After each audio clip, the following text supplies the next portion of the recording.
Okay, so first thing, when you are saving out your playblast, you're going to want to make sure you don't render a whole bunch of stuff. So the way you're going to do that is by going under the Show tab on your viewport.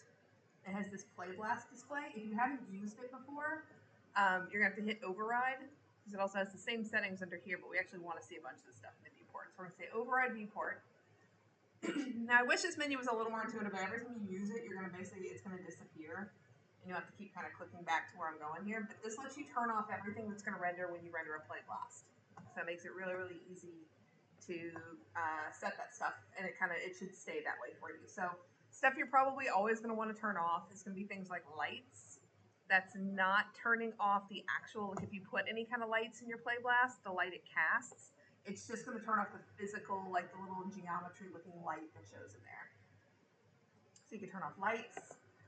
You could turn off cameras. It'll hide any, like the actual little physical camera-shaped camera in your scene. You can turn off this one called HUD under Viewport Utilities. I'm just saying these fast, so I can run through this again if people need to. But that's going to hide like this kind of stuff, the little XYZ in your camera view and all this stuff like this. It'll hide the whole HUD up here. To hide all your controllers, the shotgun easy way to do it is going to be to go under Show and then hide under the playblast display NURBS curves. All of these things are NURBS curves, so we can hide those. So this is from a different file, but if you do all that, then the next step of what you need to do is to set your render size. So you can do a couple different places. There's like 5 different places you can get to this in here. One of them is up here, this little clapboard that has a little mirror on it. Or you can go into the Windows menu, and it's going to be under Rendering Editors. You want Render Settings. That's the 2 main ones. So either way you get to it, you want to go to Render Settings. And then if you scroll down to the bottom, you can change your preset here, or you can manually type in what size you want this to be. For most of this stuff, I would say just make it 1920 by 1080, which is HD 1080 if you want the preset. And if you want it to look a little bit nicer, you can always up your resolution. I'm going to make this like 300. So these will be good render sizes for this. So then you can close out of that. If you have your render size set and you have all the stuff set into your playblast display that you don't want to run, ooh, I didn't actually, oh, it did uncheck it, that you don't want to see, then you can also turn off too if anybody has the grid visible in their scene.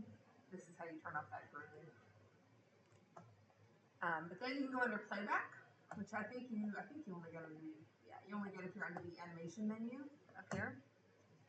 So you would go to playback, playblast, and if you click the little box next to it, you can set your settings. So the only stuff you really have to worry about in here, excuse me, is change time range to start end. And then you can manually set your frame that you want to start and end on. I think this works a little bit better than Time Slider. Time Slider can give you kind of funky results if you haven't been super diligent of how you're setting it. And like we saw with playing around in there, you can scrub through still if you need to see what your frame range is. But you'll change this to whatever your frame range is. I'll say, I guess the clip I have up on here. But this is frames, not seconds. So if you do this like this, this is looking at frames. Then for formats, if you have QuickTime loaded on your computer, that is 100% going to be your best bet. It'll give you this little QT option. If you don't have QuickTime loaded on your computer, that's okay. I'll show you what to do for that. But if you do have QuickTime and you have this little QT, definitely use that. And then for encoding, you would just want to change it. I think we were finding this worked a little bit better. MPEG 4. So if you do that, you can up the quality too. So this would be your settings for QuickTime. If you don't have that, do not do AVI. AVI is going to make ginormous files that are going to make me sad when I go try to load them because they're super huge and they're clogging up the OneDrive. So if you don't have QuickTime, do WebM. And I think, yeah, there's no other settings for that. So you basically just do WebM. But either way, either of these formats you use, come down here, make sure your scale is set to 1. Because by default, it tries to make it smaller than your render size because it figures that's a playblast. You probably don't need a big file. And you're going to want to check on save to file. And this is going to let you go set where you want it to go. So you can go pick a location for it. Like I'll do mine in my downloads folder.